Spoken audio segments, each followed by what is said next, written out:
Thomas and Percy are good friends, but sometimes Percy teases Thomas about being frightened, and he doesn't like that at all.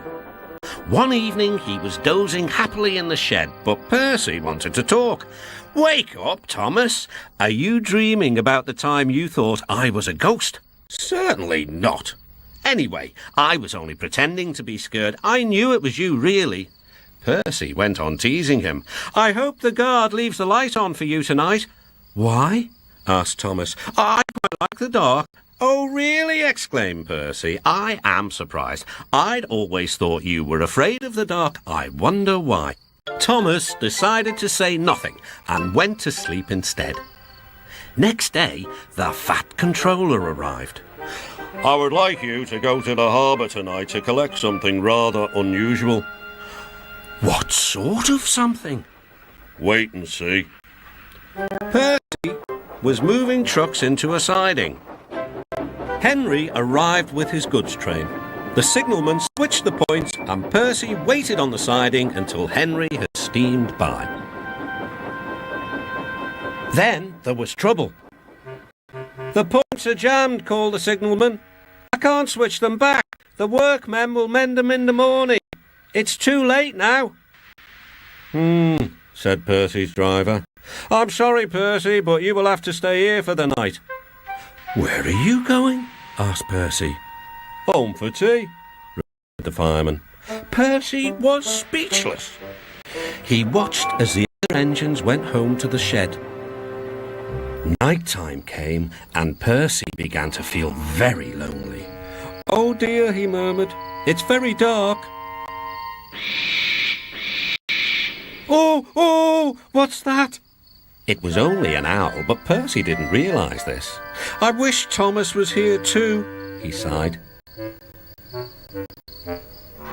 Thomas was waiting for his mysterious load at the harbour. Suddenly, there it was.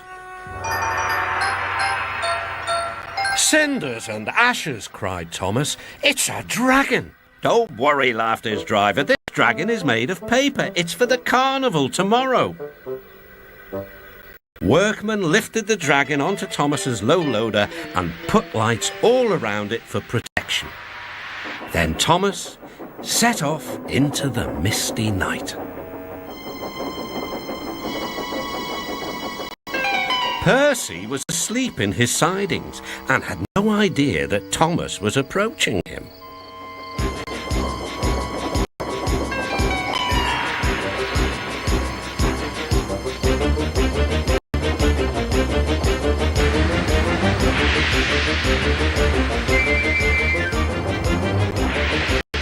"Help!" cried Percy. "I'm not going to open my eyes until my driver comes." Next morning, the points were mended and Percy puffed back to the junction. Gordon was just about to leave with the express. "You'll never guess what I saw last night." Gordon was in no mood for puzzles. "I'm a busy engine. I don't have time for your games." "I've seen a huge dragon. It was covered in lights." Gordon snorted. "You've been in the sun too long. Your dome has cracked." When the other engines heard the news, they laughed too. "Look out, Percy," chuckled James, "or the dragon may gobble you up." "No one believes me," puffed Percy. "Maybe I did imagine the dragon after all." But Percy soon found out that he hadn't. "Help! Save me!" cried Percy.